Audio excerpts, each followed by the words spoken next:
as the Candyman.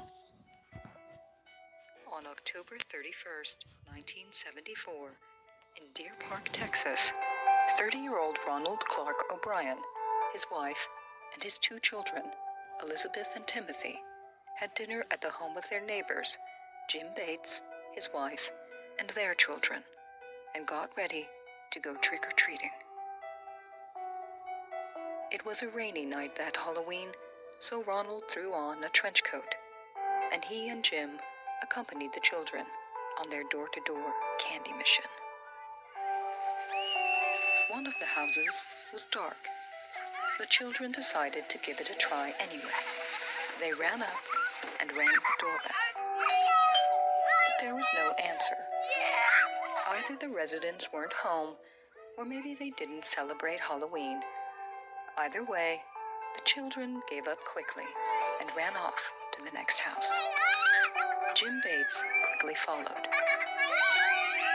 Ronald O'Brien lagged behind, but soon came running to catch up with the group. And Ronald had good news. He held in his hand 5 giant 22-inch pixie sticks. Turned out someone had been in that dark house after all. Ronald gave each of the 3 children one of the 5 giant sugar-filled tubes. And the group hit a few more houses, but after just half an hour and 2 streets, the rain soon sent the O'Briens and the Bateses back home with their loot. When they returned to the Bateses' house, Ronald O'Brien gave the 4th pixie sticks to the couple's 5-year-old daughter. The O'Briens were about to head home when the Bateses' doorbell rang. It was a 10-year-old boy that they recognized from church. Ronald O'Brien handed him the 5th and final pixie sticks, and he, Elizabeth, and Timothy headed home. As the children got out of their costumes and into their pajamas, Ronald O'Brien told them that they could each have 1 treat before bedtime. Timothy chose the pixie sticks. But the powdered sugar was stuck in the straw, so he asked his father to help him. After it was loosened, Timothy took his first mouthful. He stopped after the first taste. It was bitter, he complained. So Timothy's father poured him a glass of Kool-Aid to help him wash it down. But something was wrong. Just 30 seconds after Ronald O'Brien left his son's bedroom, he heard him cry out, "Daddy! Daddy!" Timothy wailed. "My stomach hurts." It seemed like it wasn't long before he was up and complaining his stomach hurt and he didn't feel good, O'Brien told the Associated Press. He was bent over vomiting, and I was holding him when he just went limp. The boy was rushed to the hospital, but at 10 p.m. on October 31st, 1974, was pronounced dead on arrival. The investigation began immediately, and the chief medical examiner had a hunch. He asked what the young man's breath smelled like. A call to the morgue confirmed his suspicion. Almonds. It was cyanide. Police rushed to collect the 4 remaining pixie sticks before another child could be poisoned. One boy was found asleep in his bed, clutching the pixie sticks tube in his hand. He had attempted to eat it, but wasn't strong enough to undo the staple. Miraculously, all 4 remaining pixie sticks were recovered, unopened. An autopsy revealed that Timothy had ingested enough cyanide to kill 3 grown men.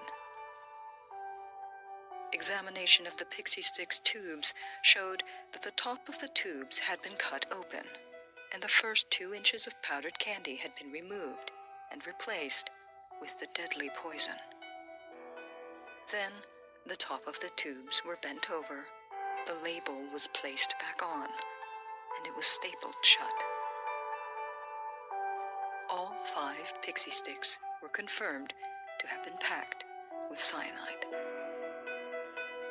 The next day, police urged citizens to turn over all of their Halloween candy for testing. Brought their children's Halloween hauls in to be tested for contaminants. None of the pixie sticks contained poison. Nevertheless, news of the child who died from poisoned Halloween candy spread, and parents across the country vowed to never celebrate Halloween again. One local detective working the case told an Associated Press reporter that parents should throw out all of the Halloween candy collected by their children as a precaution. "It's just not worth the risk," he said. "If parents want their children to eat candy, let them go to the store and buy candy." All of the O'Brien's neighbors were questioned multiple times about the candy they gave out that night. But none of them handed out pixie sticks, and no other children who went trick-or-treating in the area received any either. When police questioned Ronald O'Brien, attempting to track down which house the pixie sticks originated from, Ronald struggled to remember. Then he told police about the darkened house. He said that after the children and Mr. Bates had taken off to the next house, he stayed behind and tried the doorbell a second time. This time, the door opened, just wide enough for a man's hairy arm to thrust the 5 tubes at him. And that was all that Ronald could remember.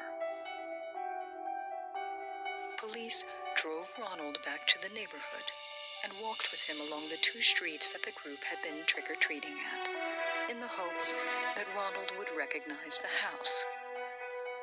But Ronald O'Brien just wasn't sure. And now, police were getting frustrated, even suspicious. A few days later, they took him around again. This time, Ronald remembered. The house that Ronald O'Brien pointed out belonged to an air traffic controller named Courtney Melvin. Police knocked on the door, but once again, no one was home at the darkened house. Their next stop was Houston's Hobby Airport, where they intended to arrest him. Instead, they learned that on Halloween night, Courtney Melvin's house was dark because he was at work.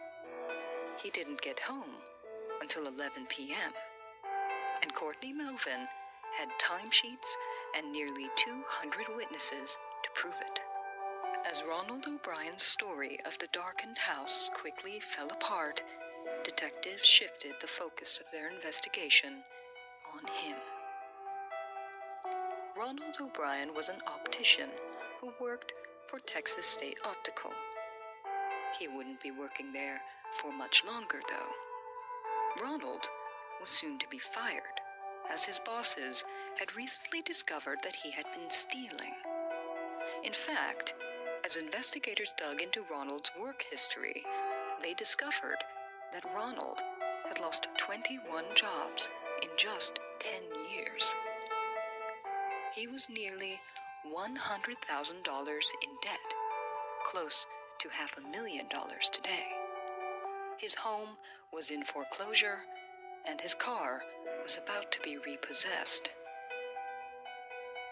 But when investigators learned that Ronald O'Brien had recently taken out life insurance policies on his 2 children, totaling $60,000, and that he had called his insurers about the payout at 9 a.m. the morning after Timothy's death, the motive was clear.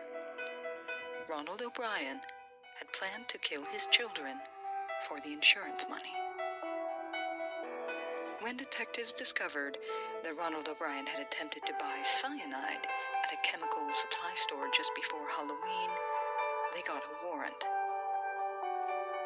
A search of the O'Brien home turned up a pair of scissors with residue matching the pixie sticks. And on November 5th, 1974, Ronald O'Brien was arrested for the murder of his son, the attempted murder of his daughter, and the attempted murder of 3 other innocent children. The trial began in Houston on May 5th, 1975. Several witnesses testified that Ronald O'Brien showed an unusual in cyanide and its effects. A chemist who was acquainted with O'Brien testified that as early as summer of 1973, over a year before the murder, Ronald had contacted him asking questions about cyanide and how much might be fatal.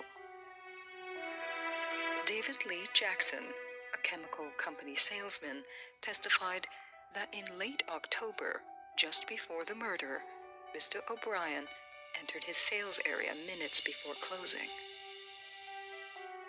He asked if we stocked potassium cyanide. Jackson testified, and I said yes. And he asked about size and price. He was most concerned about the least priced. Ronald's own sister-in-law and brother-in-law also testified that at Timothy's funeral, the supposedly grieving father talked about using the insurance money to take a long vacation and buy some things.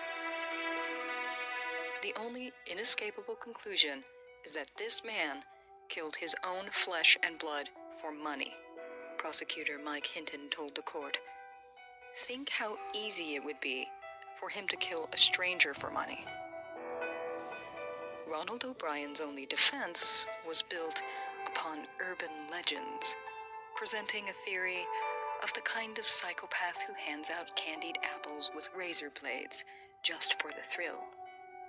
An imaginary boogeyman lurking in the neighborhood somewhere, handing out poisoned Halloween candy, killing at random. Ronald O'Brien stuck to his story, but the evidence was clear. The only monster in the neighborhood that Halloween night was Ronald O'Brien. Friends, co-workers, and family all testified against him. Even his wife. He beat the wall and asked questions out loud why an 8-year-old boy had to die, Daneen O'Brien recalled, but I did not see any tears. Mrs. O'Brien told the court that she only learned of the $20,000 life insurance policies taken out recently on their children after Timothy's death. She knew only of $10,000 policies taken out by her husband earlier that year, despite her objections. I tried to discourage him, she said, but he said it was the thing to do. We didn't have much money. The insurance agent testified that just weeks before the murder, Ronald O'Brien increased the value of the insurance policies by $20,000 each, and told the agent that he had made the decision with his wife. He ought to be damned for what he did, prosecutor Mike Hinton said in his closing arguments.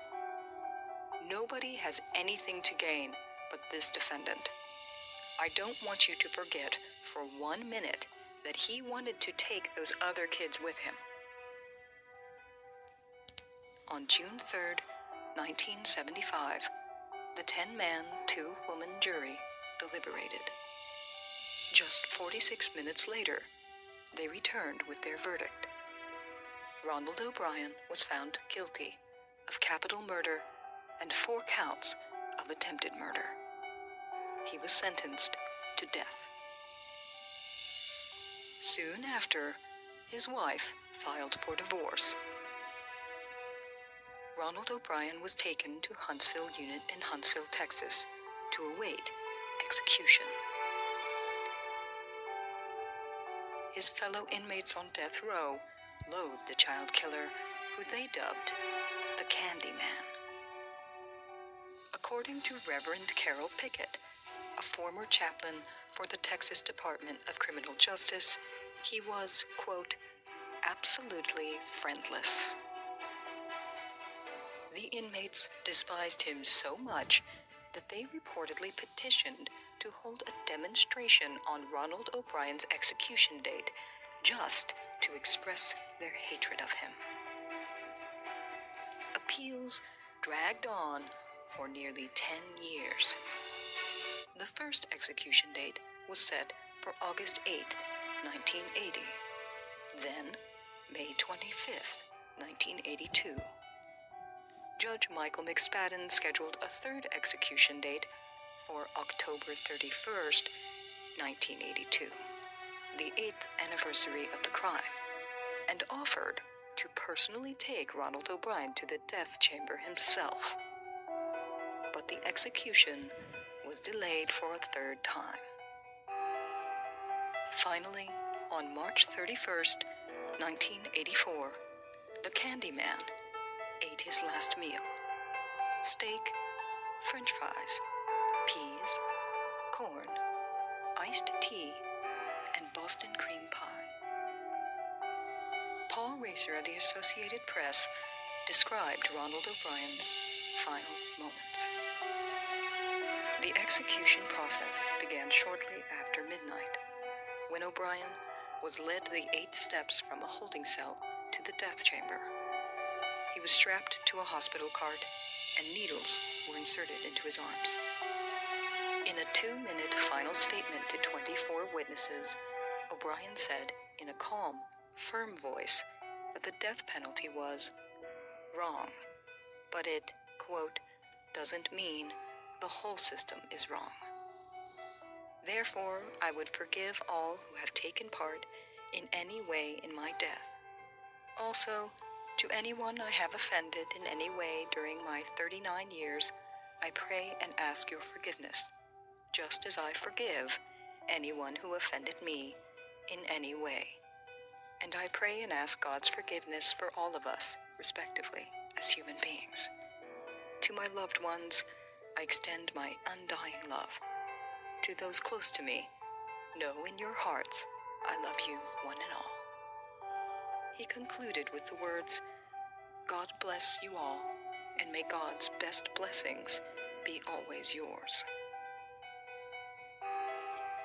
As the lethal injection was administered, Ronald O'Brien yawned deeply, his chest heaved, and his eyes closed to slits. There was a gurgling sound, and his lips turned blue. Ronald Clark O'Brien was pronounced dead at 12:48 a.m.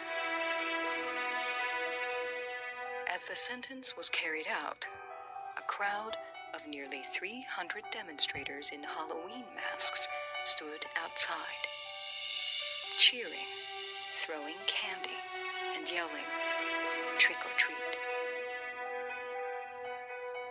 Before October 31st, 1974, it would have been considered paranoid to carefully examine children's Halloween candy for tampering. After, it became common practice. It profoundly affected the whole community, every child of trick-or-treating age, Mike Hinton told the Associated Press. There is no question it had a national effect on Halloween. Despite the fact that there have been no documented incidents of random Halloween candy poisoning before or since Ronald O'Brien used the holiday to try to get away with murdering his children, the fear persists. Experts now recommend that parents closely inspect the seals on all candy collected and throw out anything that appears to be partially open as a precaution. There's a lot of leftover feelings and concerns among parents who were just children then, Hinton explained. He's the man that ruined Halloween for the whole world.